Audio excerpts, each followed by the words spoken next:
So the Toronto Raptors are officially facing off against the Philadelphia 76ers in the first round of the East playoffs, and this can either be great or a poor matchup for either team, as both teams have had their fair share of injuries. With the Raptors, Fred VanVleet and OG Anunoby have been injured this season. With the Sixers, they are going to be missing Matisse Thybulle because of COVID mandates in Toronto. So that's going to be a huge blow to the Sixers team, and we're going to be talking about that later.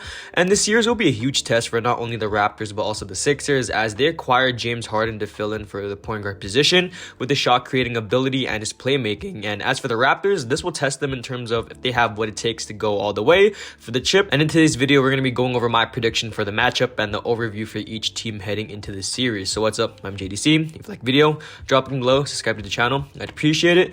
We're gonna have some more playoff videos coming out with the playoffs pretty soon. Tomorrow, I am recording this on Monday, April 11th. So tomorrow is gonna be the play-in matchups. I think it's the Cavs and the Nets and the Hornets and the Pelicans. And then the Spurs and someone else. I forgot who it was. But it's going to be pretty interesting. Hopefully, I have a video ready for that tomorrow. But we got a Raptors and Sixers video here for the playoffs. So let's get into it. We'll start off with the Raptors side of things. So the Raptors this season, they definitely have exceeded expectations, as they were a lottery team previously in the last season, picking fourth with Scottie Barnes. And they built a great foundation of players, coaches, and team chemistry with pieces such as Siakam, Fred VanVleet being the two leaders on this team, OG and Gary Trent both being good 3-and-D players. And they drafted Scottie Barnes, who's been one of the better rookies of this season, and he could be a good throw-in for the Rookie of the Year. Winning Eastern Rookie of the Month, and, he's been able to do basically everything except for shoot the ball from three, especially consistently. So obviously there are some downsides to the team, like injuries and bench depth, but the starting lineup should definitely be able to cover up for most of these problems, as Siakam has shown the ability to step up when it matters the most. And when the next man is up, it's Pascal Siakam, and he's been able to lead this team in the absence of Fred VanVleet, OG Anunoby, and he's been a great leader when Fred VanVleet hasn't been there either. So looking at their overall matchup against the Sixers, I'd say it's a great matchup, as the Sixers are great overall, but their bench might honestly be even worse than the Raptors. If we look at their bench right now, they have... Let's look at it right now. Danny Green's going to be starting in the absence of Matisse Thybulle. They got Georges Niang, Paul Reed, Shake Milton, Charlie Brown Jr., Furkan Korkmaz, Charles Bassey, Isaiah Joe, Jaden Springer, and Miles Powell, and DeAndre Jordan, and Paul Millsap. So yeah, there's not a true point guard on this team. Shake Milton, he is a true point guard, I guess, but he isn't going to be someone that's going to be dropping like 20 and 10 or like 10 and 10. He's going to be a player that's going to be very inconsistent, especially in the playoffs. And if he does at least go off for the Sixers off the bench, then I think he could be a threat to this Raptors team. So honestly, the Raptors, with Siakam especially, he's also shown the ability to defend centers in the league.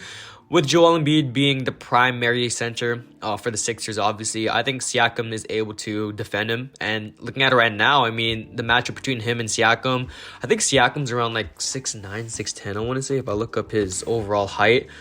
He shouldn't be too tall, right? Yeah, 6'8", 230 pounds compared to like 7 foot for Joel Embiid. I think it's going to be a little bit of a tougher matchup for Siakam. I think he's able to hold his own in the paint with Joel Embiid, but for not too long. That's why they got Thad Young. He's able to guard 1 through 5, being off the bench, and could honestly be slotted into the starting 5 if they really want to, with OG come off the bench, with anyone, possibly coming off the bench. But with Thad Young off the bench, it gives them a little bit more defense than they really do need in the starting lineup. So Gary and Freddie should also be able to contain Tyrese Maxey and James Harden. Now Harden, obviously being my favorite player, being a Rockets fan because of him, he isn't the same player as he was, in the last 2 seasons. He isn't going to be dropping 40-point games anymore, 30-point games in the playoffs. Now the Sixers, they do have Tobias Harris, but he's also been very inconsistent, so I'm not really too worried about him.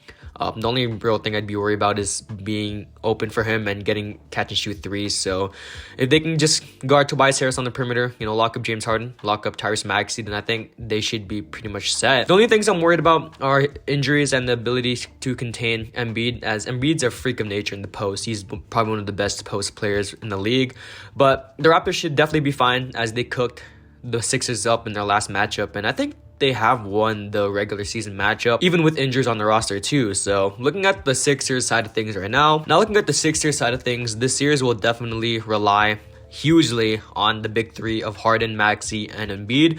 most of their supporting pieces don't have the shot creation that the big three have, all of them being able to create their own shot. Even Tyrese Maxey being a little bit younger than them, he's able to create his own shot. And with not a true point guard off the bench, like I said, Shake Milton, I think he's okay, but nothing at a high level. It's going to be a little bit more difficult for them to score off the bench, and they're going to have to rotate either James Harden or Tyrese Maxey, playing with the second unit, with, Georges Niang being the only true scorer off the bench. We got Paul Millsap, who's able to play some defense, being basically past his prime. I don't really know. This team, they're definitely a huge question mark for the bench. Danny Green's going to be starting. He's been able to at least get it done for the starting lineup when Matisse Thybulle has been down. Korkmaz, he can go off at any time. I don't think he's really too consistent either. DeAndre Jordan hasn't been too amazing for them, but also nothing too bad. So I guess he's kind of an outlier right there. But the Sixers bench is definitely a huge question mark for this team, and we're going to have to see some more out of Shake Milton, Paul Millsap, Korkmaz, Paul Reed, and Danny Green. We also have to take into account that Matisse Thybulle is out, which is a huge blow to their defense, as Matisse Thybulle is one of the best perimeter defenders in the league. And as for matchups, Harden and Maxey, they can contain Van Vliet and Gary Trent, but it's a huge order, as obviously, Fred Van Vliet and Gary Trent, they're both exceptional three-point shooters, and Van Vliet, he's basically the primary ball handler for the Toronto Raptors. So it's going to be a huge test to James Harden and Tyrese Maxey in terms of defense. So for Embiid, his interior presence is going to be very, very important for this team, as Siakam, he's mostly a player that's going to be working in the inside, and with Embiid being a 7-footer, he should be able to hold it down on defense with Matisse Thybulle out. So he's going to be basically the defensive anchor that they really needed, and overall he's going to be able to defend the perimeter and the interior, especially with not a lot of defense on this team. So after considering the matchups and what each team has to offer, my prediction has to be the Raptors coming out of this series. I think they take the Sixers in 6, and with the Raptors having by far a better roster, I think the Raptors are definitely going to be the ones that are going to be victorious in this series. And with the Raptors starting 5, allowing them to switch everything, while also being able to play at a high level on offense, they should be able to get it done, beating James Harden, Joel Embiid, and Tyrese Maxey. And they also have a good mix of offense and defense with some key players off the bench. And as for the Sixers, they really have one defender in Embiid, and I guess Danny Green, but that's it, unless Matisse Thybulle comes back and starts playing. But basically, they're going to need James Harden to play at a high level, Tyrese Maxey, and Joel Embiid throughout this whole series, and just overall play some great defense. So hopefully the Raptors come out victorious against the Sixers, and go Raptors. That's the video. I'm GDC, and my peace.